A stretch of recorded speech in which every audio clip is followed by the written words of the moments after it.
Hello ladies and gentlemen, and welcome to episode 3 of Game Master's Banter. Now, it has been quite some time since I uploaded my videos. This has been because there has been quite a bunch of busy events for me. I do several LARP events, I do several role-playing games. And since Halloween has been an upcoming thing, at the moment of uploading, this has been a past thing. But I wanted to talk about specials. Things that don't exactly make sense in the world, but are linked to a certain day of the calendar, such as Halloween or the further upcoming Christmas. How do you entice players? How do you create plot hooks that make sense? How do you do a Halloween special, a creepy setting, in a world that is otherwise uninterested in such things? Or how do you make something creepy when you're playing a horror game? Well, first off, I wanted to talk about plot hooks. How do you introduce a story that otherwise wouldn't be in your game? Now, what I tend to do is messengers. Messengers that stumble into the tavern, or local watering hole, or pub, or whatever is appropriate for the setting. They stumble in and they are infected by some parasite, or they carry with them a letter that is attached to them by a long spear through their chest, or some ancient curse that is slowly killing them because of the artifact they hold. The players are obviously enticed by whatever this is that stumbled to them, specifically tailored to catch their interest right off the bat. What you can then further do is up to yourself, but this is merely the tool I tend to use. Of course, the players have to have an interest, so there has to be some end reward, of course. In some video games, a reward for a Halloween event might be a pumpkin head, or a special lantern that glows a bright, vibrant orange when it's nighttime, and glows a violet green when it's daytime. When it comes to tabletop role-playing games, however, you can't just hand out a pumpkin-shaped helmet. It doesn't make sense. Unless, of course, players are interested in various aesthetics. No, rewards should be something that is both in theme and likable for the rest of your campaign. You don't want to give them a very overpowered item just because you want them to like the reward, which then furthers nothing in your overarching plot.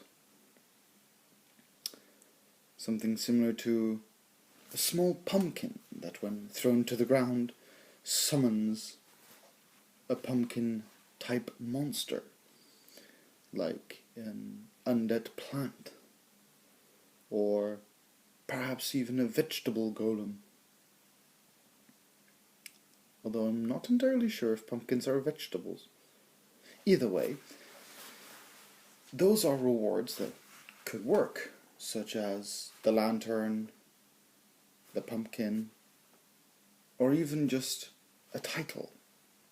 A title that doesn't carry over to normal society, but in the very small niche of the occultists makes sense, such as Skeleton King, or Slayer of the Wicked Ones. Rewards do not need to be material, but I will talk about that later, for today is the special event video. But that is plot hooks and rewards.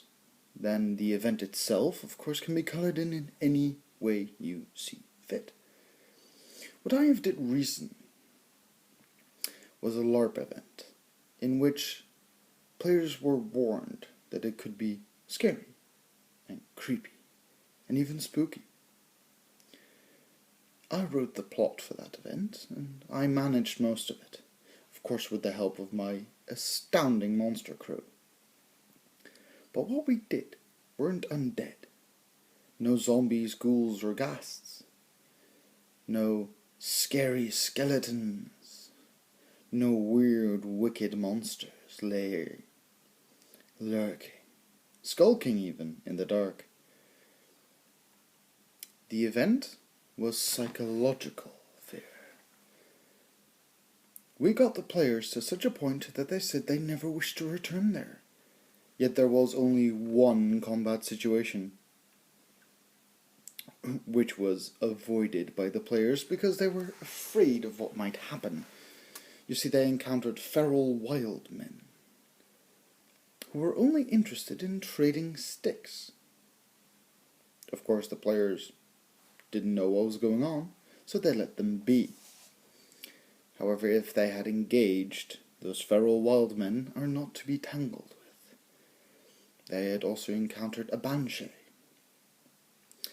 They had stumbled into a grove belonging to a very, very powerful incarnation of nature. The incarnation was testing them to see if they were worthy of the reward at the end. The incarnation sent the forest to attack them. They were attacked by trees, by mice, by a creature made entirely out of worms, yet still stood the height of a man. There was so much going on, and in such rapid succession, that the players had no time to sit down and think of what was happening, of what was going on. Like I mentioned, they wish ne'er to return. And that is the kind of horror that you might want in a setting that otherwise doesn't deal with things like the undead. Of course, this is all up to you. I merely give advice and banter on about certain things. In this case, spooky, scary stuff.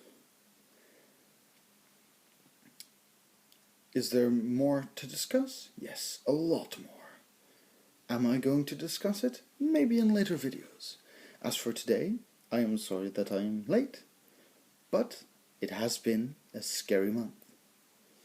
And as for everyone watching this video, remember, keep rolling and have fun. Good night.